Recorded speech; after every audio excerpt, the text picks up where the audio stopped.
Assalamualaikum warahmatullahi wabarakatuh. Saya Dede Yeni Susanti, mahasiswi STIS Temi Bandung Business School dengan NPM 101119076 dari Prodi Manajemen S1 kelas karyawan.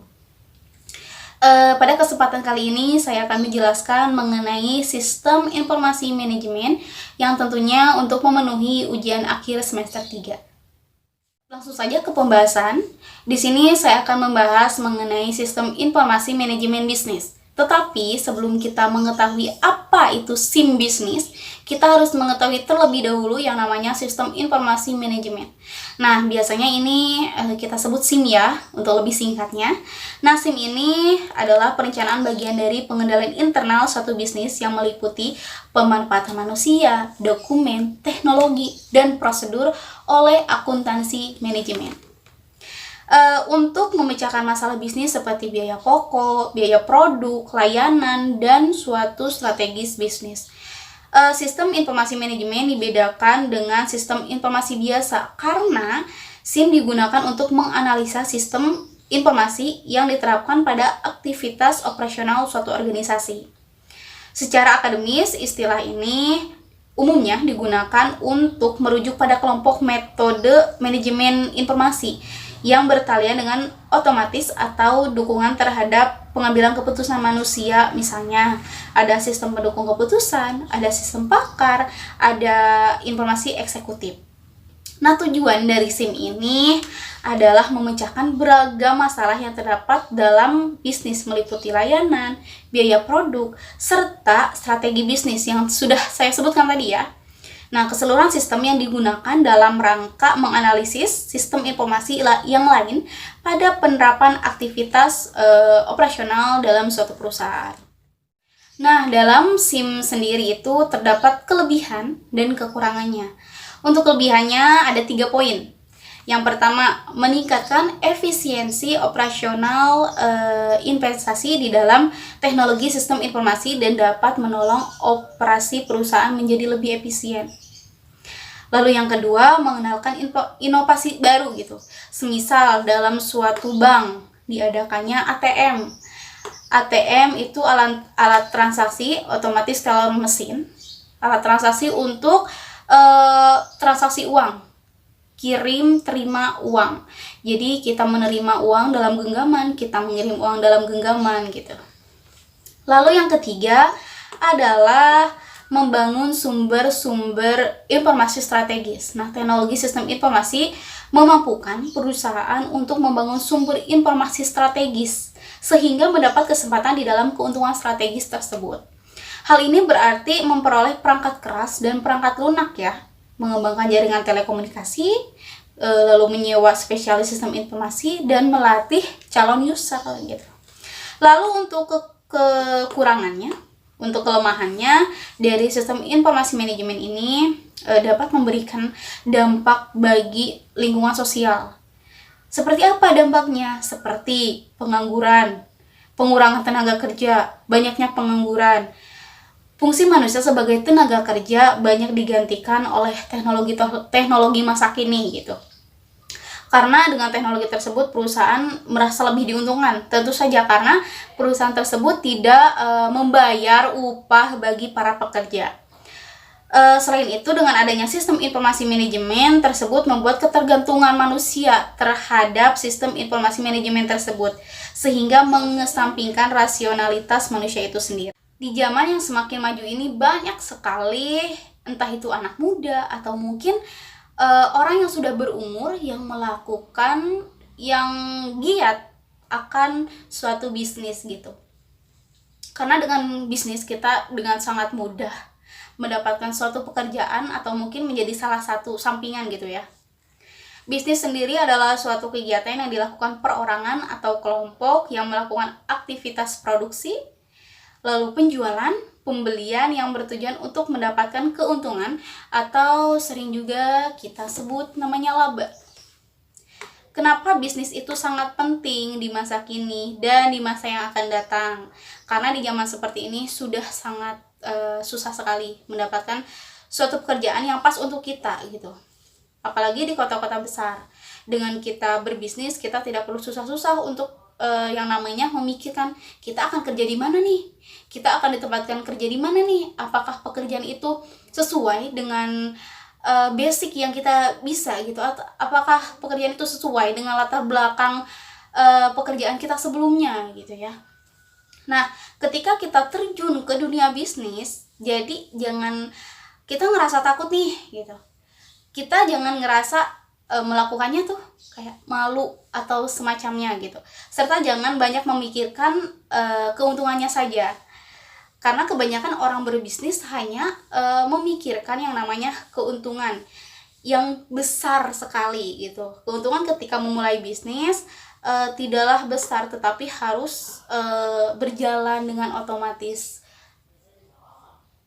Memang tidak seberapa, tetapi untuk kedepannya bisa sangat berguna bagi diri kita sendiri gitu.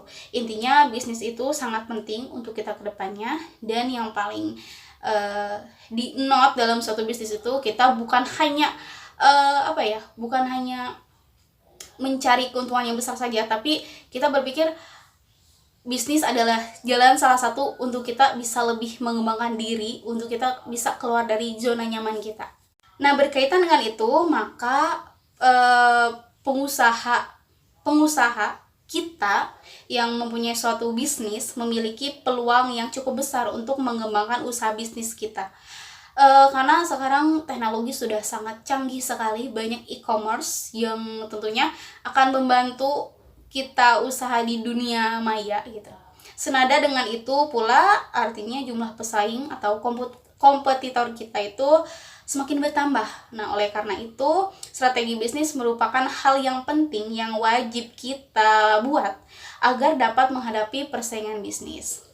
Mirisnya tidak semua pelaku usaha tidak memahami perubahan tersebut gitu ya, terutama untuk pelaku usaha konvensional.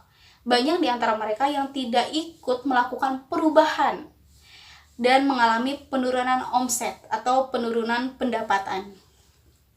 Era digital yang seharusnya menjadi sebuah peluang bagi setiap pengusaha justru malah menjadi suatu ancaman untuk mereka gitu. Untuk itu diperlukan sebuah langkah perubahan, yakni salah satunya maka kita pun sebagai kaum milenial yang tentunya lebih dekat erat dengan perubahan teknologi, tentunya wajib memanfaatkan teknologi dalam strategi bisnis yang kita jalani. Karena seperti yang kita tahu, dunia digital dan teknologi tidak dapat dipisahkan ya keberadaannya. Indonesia memiliki banyak pengguna sosial media seperti dari Twitter, Instagram, Facebook, WhatsApp, dan lain sebagainya. Karena itu, sosial media dapat dijadikan alat untuk kita menjalankan strategi bisnis tersebut. Karena itu, sosial media dapat kita terapkan langsung melalui strategi pemasaran usaha yang kita jalani. Menerapkan digital marketing. Nah, dalam suatu usaha, tentunya kita harus mempunyai langkah-langkah yang harus dilakukan, apa saja, bagaimana, dan harus sistematis dilakukannya. Pertama, kita harus menerapkan yang namanya digital marketing. Nah, digital marketing adalah aktivitas promosi sebuah brand, sebuah produk, sebuah hal yang akan kita jual, ataupun menggunakan media elektronik atau digital. Bisa berupa produk, bisa berupa jasa gitu ya.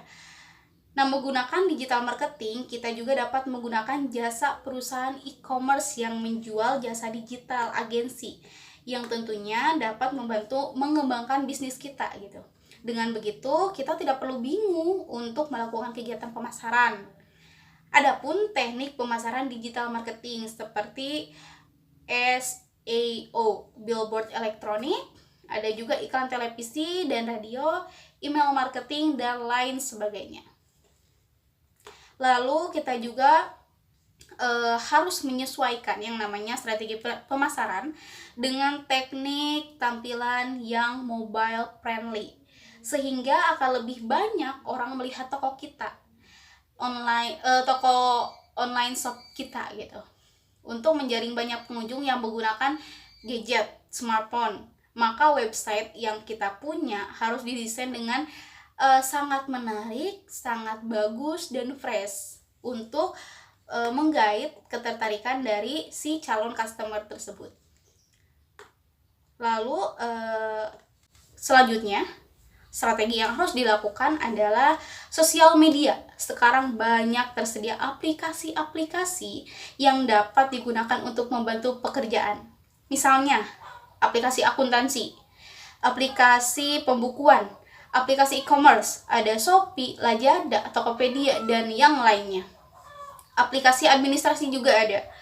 Dan aplikasi lainnya yang perlu kita manfaatkan dalam menghemat biaya, waktu, dan tenaga. Nah, selain itu, aplikasi-aplikasi tersebut juga memberikan kenyamanan dalam penggunaannya. Contohnya, aplikasi-aplikasi e-commerce yang bisa membantu kita menjual produk kita dengan mudah melalui mobile. Nah, selanjutnya kita harus berinovasi. Ini menjadi titik tumpu kita mempunyai usaha, mempunyai bisnis, yaitu inovasi. Nah, inovasi merupakan bagian penting dalam strategi bisnis kita yang menentukan akan maju ke depannya gitu. Seperti yang diketahui bahwa dunia bisnis sangat cepat berubah ya. Hampir setiap harinya ada saja sebuah tren baru. Oleh karena itu, inovasi sangatlah dibutuhkan agar kita dapat bersaing dengan kompetitor. Nah, sebisa mungkin harus bisa buatlah produk atau jasa kita itu berbeda dan istimewa dari yang lain. Sudah kita siapkan dan diprediksi akan membuat sukses, ternyata justru tidak memberikan hasil yang signifikan gitu. Namun melalui proses yang baik dan benar, kita pasti akan menciptakan inovasi yang sesuai dengan jalurnya. Tidak ada yang lebih berharga di dunia bisnis itu dibandingkan dengan memenuhi kebutuhan konsumen. Meskipun dalam dunia digital juga kita harus memberikan pelayanan terbaik gitu. Jadi selain dari inovasi hal yang penting, pelayanan juga menjadi titik acuan bagaimana bisnis kita akan berjalan ke depannya. Jika kita dapat memanfaatkan peluang ini, maka kita sebenarnya dapat memberikan layanan pelanggan yang lebih baik dengan biaya yang terjangkau, dengan menggunakan media digital. Sebagai contoh misalnya, seperti perusahaan pengiriman paket atau ekspedisi. Mereka membuat informasi update gitu mengenai paket yang konsumen kirimkan gitu. Sudah sampai mana dan perkiraan akan sampai kapan gitu, sehingga konsumen dapat melihat, mencek di dalam gadgetnya sampai mana paket yang mereka kirimkan gitu. Semisal inovasi dari hijab. Kalau dari hijab itu banyak sekali ya macam-macamnya. Di tahun-tahun sebelumnya hijab perempuan itu tren dengan yang namanya pasmina biasa dan macam-macam bahan, macam-macam model. Dan yang terbaru adalah pasmina tali instan. Jadi itu inovasi yang sangat jadi tren, karena salah satu cara menghemat waktunya bisnis sendiri itu kita harus mengetahui dan memahami 4 hal. Yang pertama adalah kekuatan. Nah, meliputi kemampuan internal perusahaan, sumber daya dan faktor situasional positif yang dapat membantu perusahaan mencapai tujuannya dan melayani pelanggan. Yang kedua adalah kelemahan. Nah, seperti apa saja keterbatasan internal dan faktor-faktor situasional negatif yang dapat menghalangi performa perusahaan atau usaha yang kita jalani gitu ya. Lalu yang ketiga adalah peluang. Nah, ini adalah salah satu faktor yang menguntungkan yang berasal dari lingkungan eksternal dan dapat digunakan untuk perusahaan memperoleh keuntungan. Lalu yang terakhir adalah ancaman. Ancaman ini faktor yang berasal dari lingkungan eksternal yang dapat menguntungkan dan memberikan tantangan bagi performa perusahaan atau bagi diri kita sendiri gitu. Cukup sekian penjelasan mengenai sistem informasi manajemen bisnis dari saya. Semoga ini menjadi salah satu acuan bagi kita semua dan bermanfaat juga, dan jadi salah satu momok dan titik kita untuk memulai suatu bisnis. Tetap semangat untuk semuanya, terus berinovasi. Mohon maaf bila ada salah kata. Wassalamualaikum warahmatullahi wabarakatuh.